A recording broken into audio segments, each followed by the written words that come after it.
Et c'est l'heure, Raphaël, de découvrir l'entreprise qui va bien. Et cette entreprise, eh bien, c'est Elixia Limonaderie. Bonjour Hugo Soublé. Bonjour. Merci d'être avec nous sur Europe 1. Vous êtes le gérant d'Elixia.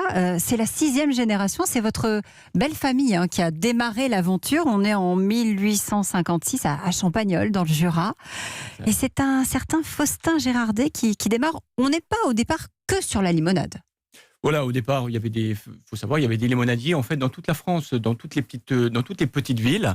Et il faisait le commerce de limonade, la fabrication de limonade. Il faisait aussi l'embouteillage de vin, de bière. Et il vendait aussi beaucoup les combustibles, parce qu'ils allaient chez les particuliers faire les livraisons. Et à un moment donné, en fait, quelqu'un invente la machine à faire l'eau avec des bulles, l'eau gazeuse. Voilà, exactement. Et là, après cette invention, c'est là que se sont développées toutes les petites unités en fait de production de limonade. Donc on est sur des produits assez classiques, si j'ose dire, au départ, nature, voilà, au sucre avec un petit peu de citron. Voilà, la limonade, il y a toujours une base de citron. C'est toujours un extrait de citron avec un peu de sucre et un acidifiant. Et voilà, toute la limonade, voilà, c'est quand même quelque chose d'assez français, la limonade. C'est français, la limonade, pourquoi ? Qu'est-ce que ça a de particulier, la limonade ? Je sais pas, mais c'est vrai que c'est un produit français. C'est ce qui nous permet, nous aussi, d'exporter partout dans le monde, parce qu'en fait, les gens, les étrangers adorent ce goût de limonade, cette fraîcheur et ce petit goût de citron, justement, qui fait la particularité de nos limonades françaises. Voilà. Alors cette limonade, je l'ai dit tout à l'heure, elle est familiale, parce qu'il y avait Faustin au départ, il y a eu André, il y a eu Paul ensuite, puis Alain, votre beau-père. Et à un moment donné, ça s'arrête. Qu'est-ce qui se passe ? Eh oui, ça s'est arrêté parce que... Dans les années 80 ? Voilà, comme partout en France, qu'est-ce qui s'est passé ? Il y a eu les produits de mass market, je ne nommerai pas les marques. Les sodas qui sont venus concurrencer qui ont envahi le marché avec l'appui des grandes surfaces. Et qu'est-ce qui s'est passé ? Toutes les petites unités, les petits artisans, je suis artisan, toutes les fabrications artisanales ont disparu en 15 ans. Voilà. Donc on est les survivants de cette époque, voilà. Vous avez voulu donner un coup de jeune, vous avez repris l'entreprise en 2002. Qu'est-ce que vous aviez en tête ? Rendre le produit un peu plus moderne, un peu moins désuet, justement ? Voilà, c'est ce qui s'est passé en fait, c'est que le marché de la limonade, le produit, comme vous l'avez dit, est devenu complètement désuet parce que en fait, il y a eu une industrialisation de la limonade où on est parti sur une perte de qualité, en fait, tout simplement, avec les volumes. Et puis tous les consommateurs se sont détournés de ce produit-là. Voilà. Et c'est vrai que dans les années 80, 90, vous demandiez une limonade dans un bar, c'était pas top, quoi. Alors, moi, je me suis dit, j'étais un fanat de limonade, puisque j'allais, quand j'étais petit, acheter ma limonade chez mon futur beau-père, en fait. Et j'ai trouvé ça très dommage que mon beau-père arrête la fabrication.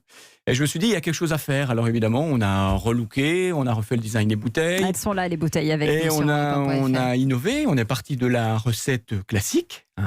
Et puis, on a innové en faisant des limonades aux fruits, on a innové en faisant... Du bio aussi. Oui, il y a déjà plus de 12 ans que nous fabriquons du bio. C'est pas une opportunité, tout le monde parle de bio en ce moment, mais nous, il y a 12 ans qu'on fabrique du bio. Et nous, on est parti sur le parti pris aussi de faire des limonades qualitatives, peu sucrées, et qu'avec des extraits naturels de fruits et de plantes et des colorations végétales. Guillaume. Encore bravo de faire revivre l'artisanat en France, un artisanat en plus qui rayonne à l'international. Donc moi, ça me touche en particulier, c'est 40% à l'export, vous l'avez souligné. Oui, tout à fait. Les prochaines innovations, c'est quoi vos prochaines innovations dans ce secteur ? J'ai d'autres projets, une autre gamme de boissons que j'en parlerai pas plus, mais on va essayer de développer encore la gamme bio, voilà. Parce que la gamme bio, c'est vrai que nous on est parti sur on travaille qu'avec des extraits des hydrolats de fleurs, des extraits de gingembre, des extraits de sureau. Elixia, c'est vraiment une limonaderie qui propose des produits vraiment ultra qualitatif. Hein. Et c'est ce qui nous permet d'acquérir d'être sur des marchés export, où on est sur des marchés, ce qu'on appelle les fine food, et ce qui nous permet d'atteindre Donc vous êtes dans le haut de gamme. Ah oui, très haut de gamme.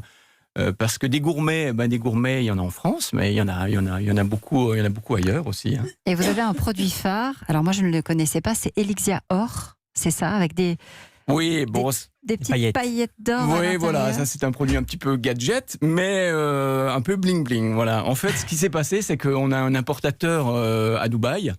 Il faut assumer. Oui. Et notre importateur m'a dit, Hugo, il faut faire. C'est bien tes limonades, c'est super, mais il faut nous faire une limonade un petit peu ultra premium, ce qu'on appelle sur le marché ultra premium. Et moi, je me suis dit, tiens, je vais voir, j'avais vu des boissons qui se faisaient avec des paillettes d'or.